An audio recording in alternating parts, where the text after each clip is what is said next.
हम बहुत ज्यादा, पूरी सीटें तो हम बिहार में नहीं लड़ रहे थे, चंद सीटें, 6 सीटें मांगे थे कांग्रेस से, 6, 243 सीटें बिहार असेंबली में गए। मजलिस ने लिख कर दी, असद साहब, अख्तर उल ईमान साहब, हमारे बिहार के सदर ने लिख कर दिया आरजेडी और कांग्रेस को कि हमें महज 6 सीटें दे दो। तो तेजस्वी यादव ने जवाब दिया कि अगर तुम्हें भाजपा को हराना है तो मजलिस ने यहां पर इलेक्शन ही नहीं लड़ना चाहिए बिहार में। कांग्रेस ने कहा यहां असदुद्दीन ओवैसी को कौन पहचानता है, मजलिस को यहां पर वोट क्यों देंगे वो हैदराबाद वाली पार्टी को। आपकी मम्मा इटली से आई हुई है, हमने कुछ बोले थे,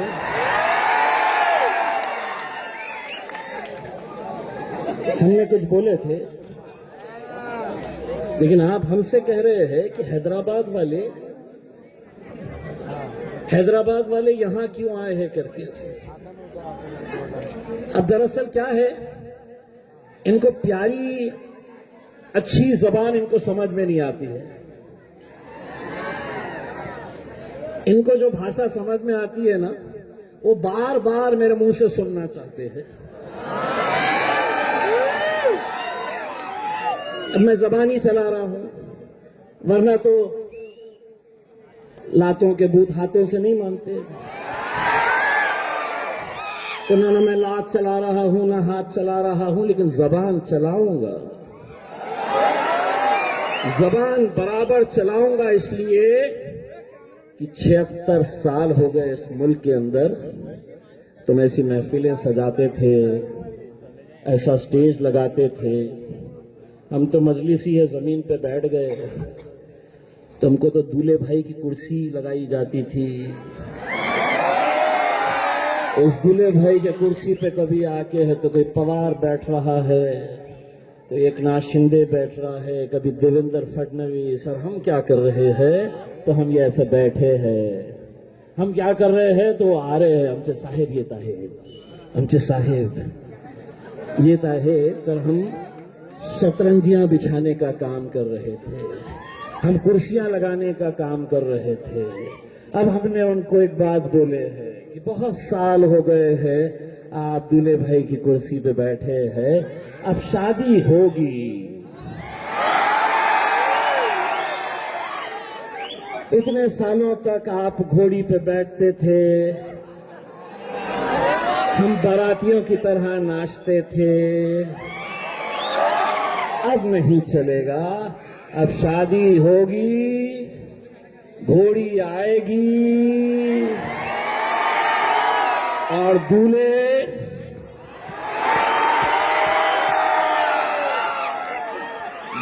भी हम ही बनेंगे अब। और हमारी घोड़ी के सामने तुमको क्या करना है, ताता थैया, ताता थैया। प्रैक्टिस कर लो अच्छे तरीके से। 3 तारीख के दिन ये आवाम, सुनो कांग्रेसियों,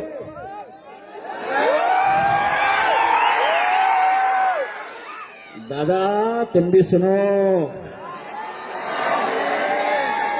एकनाथ शिंदे साहब 3 तारीख के दिन कितने अच्छे नजर आएंगे ताता थैया करते हुए कि हुकूमत हमारी, इतना सब कुछ कर लिए, लेकिन नंदुरबार में ऐसा क्या जलवा हो गया।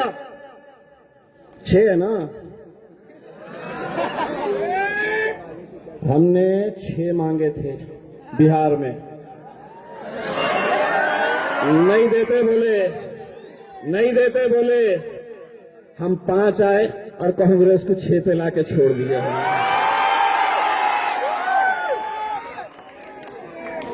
जैसे ही हमारा असद साहब का जलसा ऐसा होता तो दूसरे दिन हेलीकॉप्टर से पहुंच जाते। असद भाई ऐसे, एमआईएम ऐसी, एमआईएम को वोट नहीं देना, ये नहीं करना, लेकिन पब्लिक में तय कर। सुनिए, आदरणीय प्रधानमंत्री श्री नरेंद्र मोदी जी भाई और बहनों, इन्होंने कहा हमको, पूरे देश को बताया कि मैं प्रधानमंत्री बनने से पहले क्या करता था।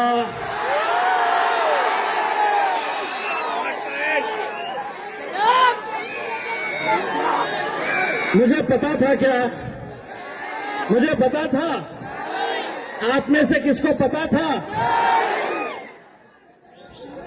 उनके हाथ की किसी ने चाय पिए थे?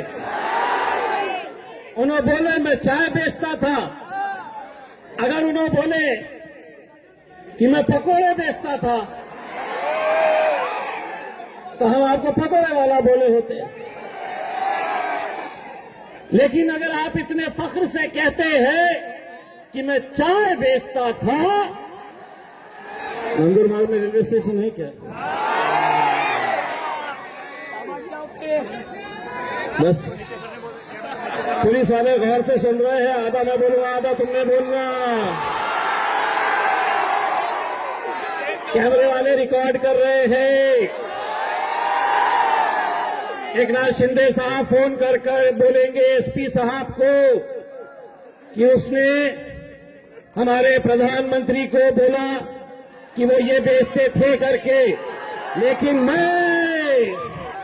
मैं ये बोल रहा हूं 2029 में इलेक्शन है। अगर अल्लाह ने चाहा नंदुरबार के स्टेशन के ऊपर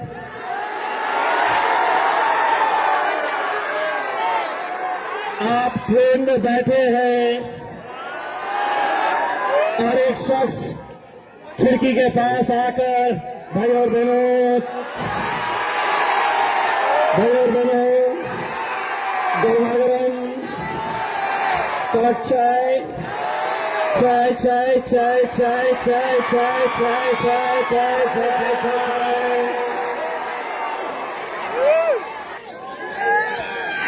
एक बात अच्छी तरह से समझ लो साहब, एक बात वो तमाम सियासी पार्टियों के लिए है जो आज तक ये ऐसी महफिलें सजाकर सिर्फ हमें बोलने का काम करते थे।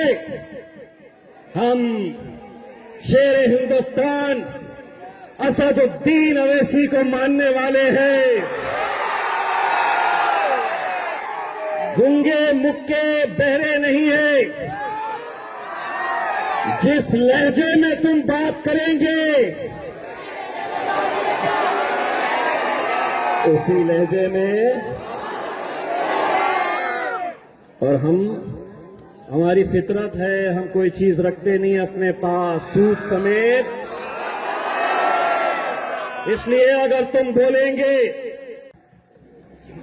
समझ में आ गया 2 तारीख के दिन क्या करना है?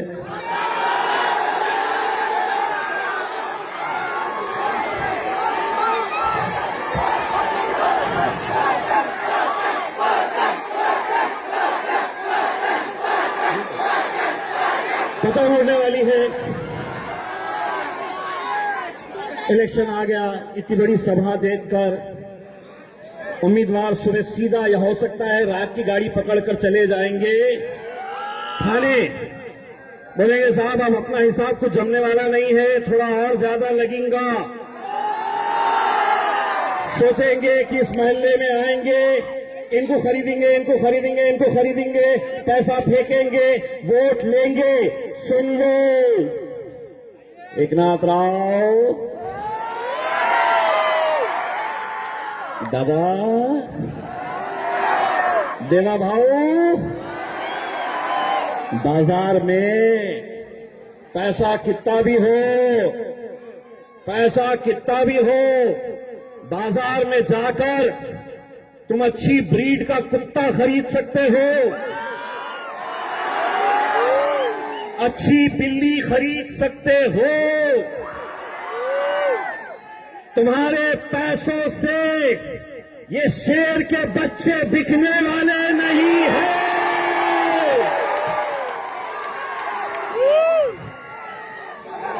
बस इतना मैं आप लोगों से इल्तिजा करता हूं मेरे भाई कि 3 तारीख के दिन जब नतीजे आए तो इम्तियाज जलील का सीना भी चौड़ा होना चाहिए, हमें भी फख्र होना चाहिए कि मजलिस के लिए हम यहां पर आपके बीच आए थे। मैं आपको एक वादा करके जा रहा हूं, अगर ये 6 की 6 सीटें आपने इंशाअल्लाह यहां से निकाले तो इंशाअल्लाह इनके जीत का जो जश्न होगा उसमें असदुद्दीन अवैसी साहब को भी लाएंगे और बाद में छोटा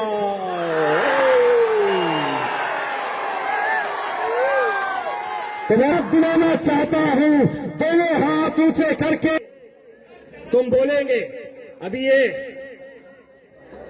अहमदनगर में एक आमदार था, दादा का आमदार, इतना फड़फड़ा रहा था। मैंने असद भाई को बोला, असद भाई जरा ज्यादा हो जा रहा, इसका इलाज करके आता। तो असद भाई बोले तू अकेला क्यों जा रहा, चल मैं भी आता। इतनी धुलाई की है, चिकनी चमेली की कि अब बोलना ही भूल गया। एक बंबई में है इत्तूसा है। मेरे को डर ये लगता है कि किसी दिन ये असदुद्दीन अवैसी साहब के सामने आ जाए तो असद भाई उसको उठाकर शेरवानी के जेब में न रख के लेकर चले गए।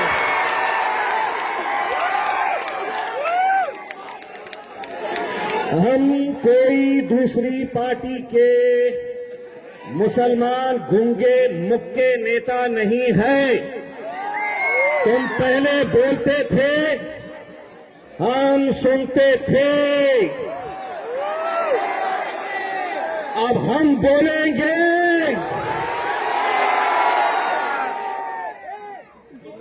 आगे क्या बोलना है मालूम है ना, अब हम बोलेंगे और तुम आगे